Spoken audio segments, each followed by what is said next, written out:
Case for a Creator for Kids.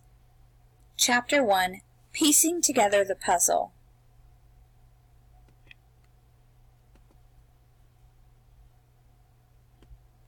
So you decided to assemble the whole puzzle for yourself.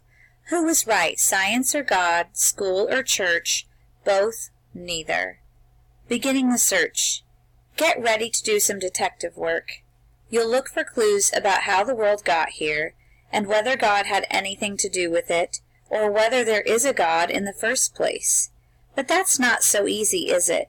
Since God is supposed to be invisible, and since he would have put this world together a long time ago, how will you get the truth of the matter? Well, it's all about detective work. Imagine you're looking for answers about some other question. Let's say, we'll pretend there's an elephant on your roof. One day, you're leaving for school, and you see the massive animal sitting there on top of your house. Whoever put the elephant there is no longer on the scene. But your mom wants to know how that elephant got up there. How to get him down would also be helpful information. Where would you begin your investigation? First, you might look for physical evidence. Are there footprints on the grass, a ramp or a ladder, any cranes or elephant-moving equipment? You might take a walk all around the house and look closely for any changes. Whatever you find may tell you something about who might have put the elephant up there and when it might have happened. It might be a good idea to talk to some of the neighbors. Did they hear any strange noises? See any strange people? Maybe someone saw how the elephant was placed on the roof. It would also be a good idea to learn something about elephants.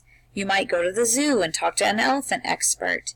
In other words, you would gather information by doing 3 things: looking, thinking, and asking. Finally, you would put together everything you learned and come to the best conclusion possible. Even if you couldn't absolutely prove the who and the how of the elephant caper, you might get enough information to make a very good guess. Conclusion. Is an opinion decided based on facts? In the broken window example on the other page, your conclusion is realizing the baseball broke the window. That's exactly how you would do your investigation of God. He himself may be invisible, but the evidence is not. You can look closely at several kinds of science. You can also talk to some really brainy scientists and experts who have already been collecting the clues. You can look very carefully. You can ask the best questions. You can think about what you learn. Then you can make the best decisions. Question. Have you had to solve a mystery lately, such as a missing TV remote, for instance? How did you look, ask, think, and decide? Any good scientist will tell you there is one important rule. Follow the evidence wherever it leads you. For example, you might find trustworthy evidence that purple polka-dotted aliens placed the elephant on the roof. That might be the best evidence you have. If so, your best guess would be that purple polka-dotted aliens put an elephant on your roof. Even if it sounds ridiculous, and even if people would laugh, good science is objective. That means it only looks at the evidence, even if the evidence points to something we don't want to believe. What if you want to believe in God? Look at the evidence, then make up your mind. What if you want to believe there is no God? Same deal. Being objective is to figure stuff out based on facts, not your own opinions. So there are 3 big questions. So what are the areas of science to think about? There are many to explore, but there are 3 important areas.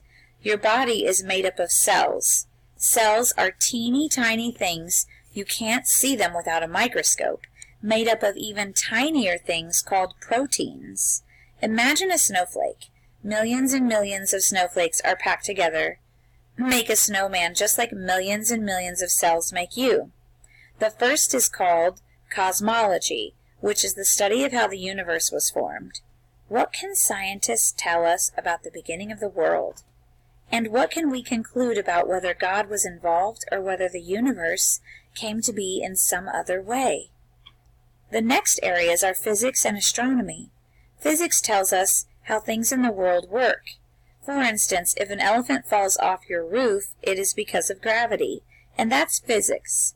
If purple polka-dotted aliens put the elephant there, they might have come from outer space, and that deals with astronomy. Then comes DNA and the question of human life. DNA is basically the instruction manual for building proteins, which make up the cells of all living things, including you.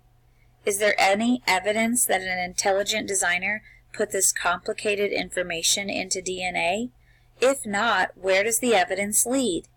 After you examine these three big questions, you'll be in a better position to decide what you think about the biggest question of all, whether there is a case for a creator. After that comes one final question. When the conclusion is made, what should you do about it? How should you live?